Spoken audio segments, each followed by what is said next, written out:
So hello guys, कल था मेरा एसबीआई क्लरिकल मेंस और बहुत ही इंटरेस्टिंग डे था।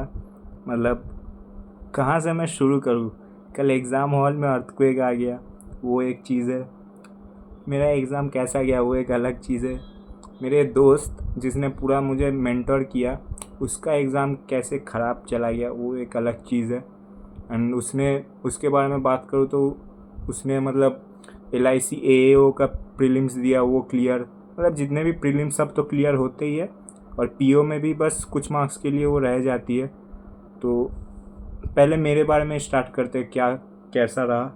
सुबह 4 बजे उठा, 5 बजे निकल गया, फिर सेंटर के बाहर पहुंचा, थोड़ा जीके पढ़ रहा था। पूरा लाइक लास्ट वीक पूरा जीके ही पढ़ रहा था। एंड कल 21 था, 20th को मेरा CHSL का एग्ज़ाम था, SSC CHSL। वो भी बढ़िया गया, बहुत ही इजी क्वेश्चंस थे, बहुत ही बेसिक। हर्षल सर के वर्ड्स में बोले तो बिल्कुल लल्लू लाल। तो जैसे एक क्वेश्चन मैथ्स का था कि 200 से 150 हो गया तो कितना % डिक्रीज़, ऐसा ऐसा। तो बस टायरिंग था थोड़ा वो दिन, मतलब पूरा उसी में लग गया, बहुत दूर भेजा गया था। तो जब मैं सेंटर पहुंचा, एक लड़का मिला मेरे पास आके खड़ा हुआ, फिर वो बीड़ी फूकने लग गया। तो वैसे वो 3 बीड़ी फूका, बोलता इसके बाद मैं घुस जाऊंगा। पर उस लड़के ने एक काम कर दिया, मतलब बात करते करते उसने ऐसा मुझे फील कराने का कोशिश किया कि 80 लाना भी बहुत मुश्किल है और तेरे से नहीं होगा। तो मैंने फिर भी उसको 1-2 बार फ्लेक्स किया कि भाई मैं CGL मेंस दिया हूँ, मेरे में भी कुछ तो है कि मैं फर्स्ट अटेम्प्ट में प्रीलिम्स क्लियर करके आया हूँ। बट वो मानने को रेडी नहीं, और मैं खुद भी मानता हूँ कि 80 लाना बहुत ही गुड स्कोर है, शायद मेरा इस बार आया भी ना। पर भाई उस दिन तो मत बोल ये सब मेरे को, छोड़ो, बोला।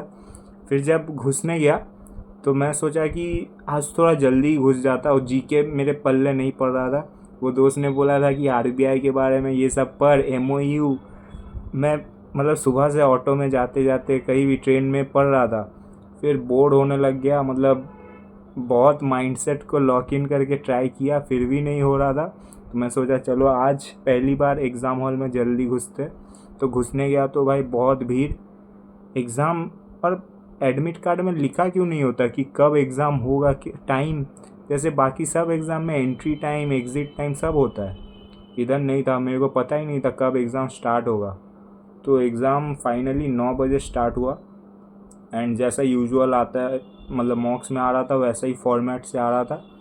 जीके बोलूँ तो शायद सब ने ये सोचा था कि बहुत ही बैंकिंग अवेयरनेस वाला आएगा, बट आ गया पूरा general knowledge type, like mount Makalu. ये तो मेरे को नहीं लगता किसी ने सोचा होगा। मेरा CGL नॉलेज से वो बाई चांस हो गया। और जो 2 रैंकिंग वाले क्वेश्चन थे, रैंकिंग मतलब इंडिया का रैंक इन UNDP रिपोर्ट, वो 138 होगा, वो राइट होगा। और आइसलैंड वाला मोस्ट पीसफुल कंट्री। तो जब वो सेक्शन खुला, मैंने पहले 20 क्वेश्चन में बस 3 या 4 कर पाया मैं। फिर मैं थोड़ा सोचा क्या करूँ। फिर थोड़ा बहुत गेस वर्क करते करते 23 कर दिया। अब ये टर्निंग पॉइंट हो सकता है, देखा जाएगा। क्योंकि बहुत कम करने से तो लाइक बहुत ही लो अटेम्प्ट होने से तो कुछ होना नहीं है, तो इसलिए कर देता हूँ। फिर जब इंग्लिश खुला, इंग्लिश शायद सबसे कंट्रोवर्शियल यही है ना इस बार। इंग्लिश में मेरे अटेम्प्ट्स 37, और टाइम अगर 1-1.5 मिनट मिल जाता तो सारे भी कर देता। क्योंकि इंग्लिश मेरा थोड़ा बहुत स्ट्रॉन्ग पॉइंट है। मैंने प्रीलिम्स में भी 40 में से 40 किए थे, और ज़्यादातर तो सही होंगे ही, क्योंकि मैंने टोटल अटेम्प्ट 88 था, मार्क्स मेरे को 84.5 मिला था। तो अगर 4 क्वेश्चन गलत होंगे भी तो उसी में से 4 से ज़्यादा, पर मतलब एक्यूरेसी समझ सकते हो आप लोग।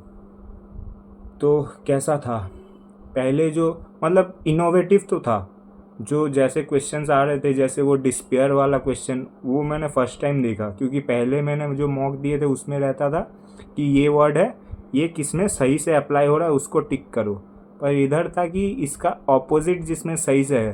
तो डिस्पेयर में जैसे शायद 2 सेंटेंस सही थे, एक में था होप का कुछ, और एक में बॉस इज़ हेल्पिंग, ऐसे कुछ था। तो ये दोनों। फिर कुछ देर बाद चेयर हिलने लगा क्योंकि कल हो रहा था अर्थक्वेक, और मैं एकदम कोने वाला सीट मिला था मेरे को TCS गीतो बितान। तो जब अर्थक्वेक होने लगा मैं थोड़ा ऐसे घूम के देखा, पर मैं सोच रहा भाई मेरा कुछ दिमाग विमाग हिल तो नहीं रहा ना। मेरे को लगा मैथ सेक्शन भी तो शुरू हुआ नहीं है कि मैं डरूंगा, पर किसी ने कुछ तब एड्रेस ही नहीं किया, बाद में जाके बोला गया। और उससे बांग्लादेश में 6 जन का डेथ भी हो गया, मैं घर आके देखा। तो rest in peace to them. और फिर इंग्लिश में ना मेरे को लास्ट में जाके मैं बार बार टाइम की तरफ नज़र जा रहा था, मतलब क्योंकि नॉर्मली टाइम फैक्टर नहीं होता मेरे लिए इंग्लिश में। मेरे को रिवाइज़ करने का भी थोड़ा टाइम मिल जाता है, 3-4 मिनट 5 मिनट। तो मैं देखा कि भाई जितना टाइम है उतने क्वेश्चंस भी, उससे ज़्यादा क्वेश्चंस है। 10 मिनट में 13-14 क्वेश्चन लेफ्ट। मेरा तो फटने लगा तब। मेरे को लगा बहुत ही ग्राइंड करना पड़ेगा, और पैसेज ऐसा कि आप स्किमिंग करके कर ही नहीं सकते। एक बार क्वेश्चन देखो, एक बार फिर से पैसेज करो। फिर मेरा जब मैं उस पैसेज में, वो क्वेश्चन था match the following Stanford university के साथ इसका, तब उन्होंने डायरेक्ट मतलब लाइन को उठा के नहीं दिया था, उसमें भी थोड़ा चेंज कर दिया था। तब जब था तब शायद मेरे 8 क्वेश्चन लेफ्ट थे और टाइम बचा हुआ था 2 मिनट। तब मैं वो मैच द फॉलोइंग में सोचा करके निपटा के मैंने बस वो लास्ट के लिए छोड़ के रखा था, रीअरेंज वाला। उसमें शायद 5 क्वेश्चन थे, तो मैच द फॉलोइंग वाला मेरे से हुआ नहीं, जल्दी उधर गया। तब बचे थे करीब 1.5 मिनट। अब मैं जल्दी कॉपी लिया, पेन उठाया, और मेरे को अरेंज करना था। अब मैं 7 लाइन थे, 7 को मैं ठीक से पढ़ भी नहीं पाया। देखा कि फर्स्ट वाला लाइन फर्स्ट में जाएगा, ठीक है, वैसे करके एक बार पढ़ के रफली अरेंज कर दिया। फिर आई थिंक 3 क्वेश्चन, एक क्वेश्चन बीच में छोड़ा, उसमें कुछ अलग सा ट्विस्ट था। एक क्वेश्चन किया, 2 क्वेश्चन किया, इस सेट के बारे में बात कर रहा हूँ। थर्ड जो क्वेश्चन था उसमें जाके मेरा जो आंसर आया था वो था ही नहीं, शायद F या कुछ होगा, वो ऑप्शन 5 ऑप्शन में नहीं था।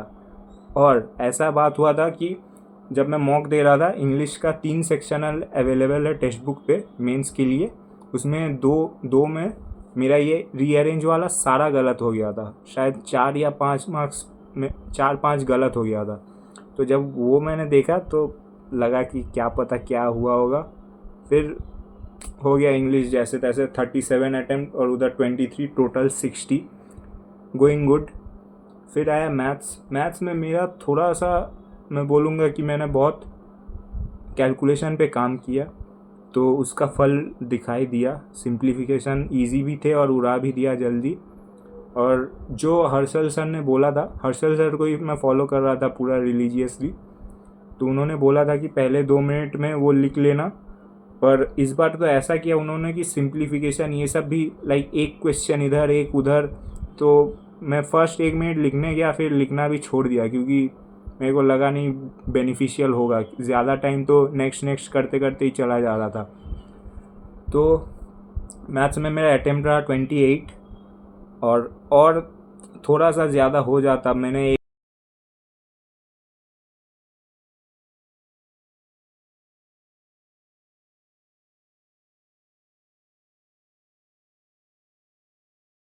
मैथ्स में मैं बोलूँगा मैंने उतना भी फंबल नहीं किया, ठीक ठाक क्वेश्चन सेलेक्ट कर पाया। और एक तो सबसे इजी था, वो बहुत पहले ही था, मैंने पहले स्किप करके चला गया था। वो था कि ABCD का 2023 और 2024 का डेटा, बस इतना ही, बहुत ही ईजी था, वो हो गया।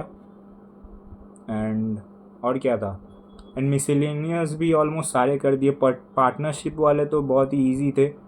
और फिर आया रीज़निंग, मेरा मतलब दुश्मन बोल सकते हैं, बैंक वाला रीज़निंग मेरे से होता नहीं है।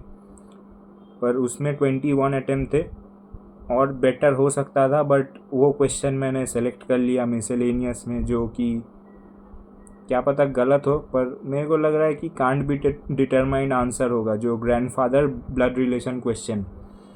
तो मैं जब उस तक पहुंचा, मैंने सारे क्रिटिकल रीज़निंग कर दिया था मैंने, बट उसमें भी ना क्रिटिकल शायद 10-11 तो आए ही थे। उसमें कुछ ऐसे वर्ड्स थे, कीवर्ड्स थे एंड में जाके, जो क्वेश्चन को घुमा सकता है मेरे को लगता है, क्योंकि जैसे पेट्रोल और ईवी वाला क्वेश्चन था कि ईवी कार्स बस 5% सेल हुआ है इस साल, तो कुछ 10 साल में सेल्स बढ़ सकता है। अभी ये स्टेटमेंट था, अब इन्फरेंस दिया था कि there will be a slow modest gain in the sales of EV, तो वो राइट हो गई। बट सेकंड में दिया था कि with time the profit in selling diesel cars will be less.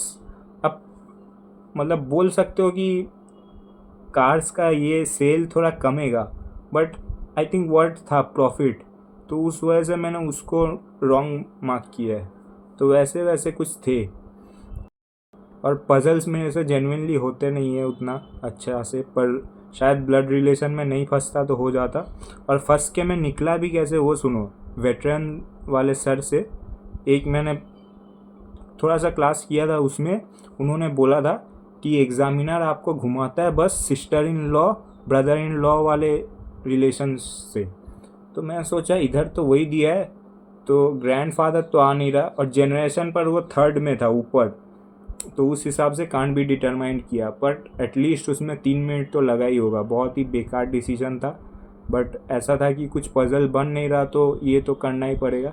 Data sufficiency वाले भी हो गए, अब पता नहीं ज़्यादा केसेस अगर निकल रहा होगा, मेरा तब नहीं निकला तो गलत हो सकता है। तो ओवरऑल अटेम्प्ट 109 फर्स्ट टाइम हिसाब से मेरे को लगा ठीक है, जब तक मैं बाहर आके मेरे पास वाले से नहीं पूछा उसका अटेम्प्ट, उसने कर दिया 128। बहुत ही बढ़िया। उसने मैथ्स में किए 38, मतलब मेरे से 10 ज़्यादा, रीजनिंग में 31। तो मेरे को लगा मैं भी उस लेवल तक पहुंच सकता हूँ, इतना कुछ बड़ा बात नहीं है।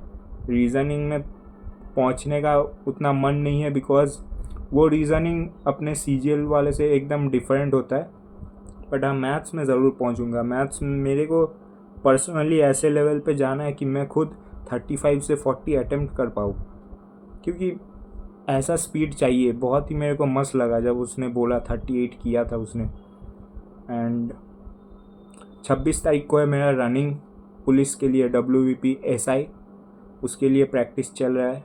और फिर तो बस CGL मेंस है, 2 महीने बस उसके लिए ग्राइंड, फिर थोड़ा आराम, फिर शायद नेक्स्ट ईयर के बैंक के और भी फॉर्म्स भरूँगा, IBPS क्लर्क भर दूँगा।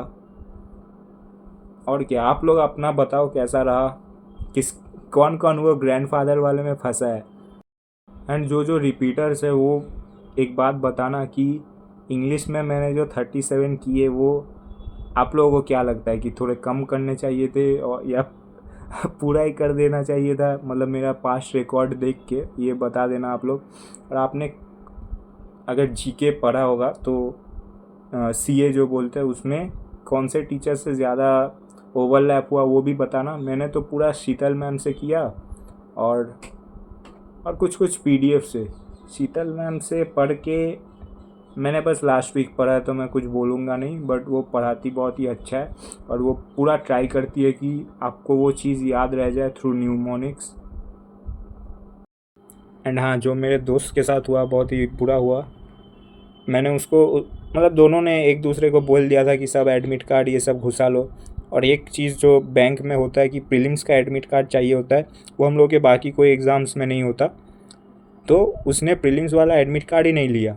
अब शायद 8:30 बज गया था उसके सेंटर पे, एंड वो रोते रोते एक बाइकर से हेल्प लेके पुलिस स्टेशन गई, फिर उधर FIR हुआ, फिर लौटी। और ऐसा सेम केस मेरे सेंटर में भी मेरे रूम में हुआ।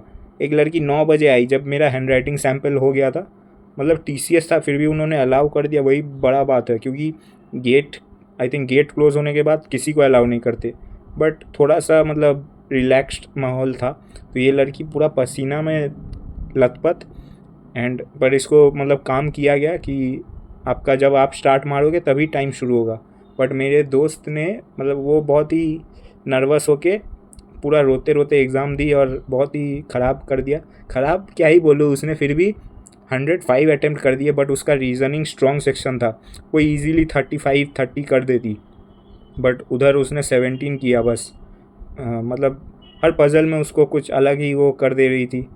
बट आज उसका आरआरबी का भी एग्ज़ाम था, बट उसमें 61 की अटेम्प्ट, शायद 80 में से ना, तो बढ़िया उसका हो जाएगा, मेरा हो जाए बस कहीं। तो हाँ, यही था story time with Wasim is over. Bye.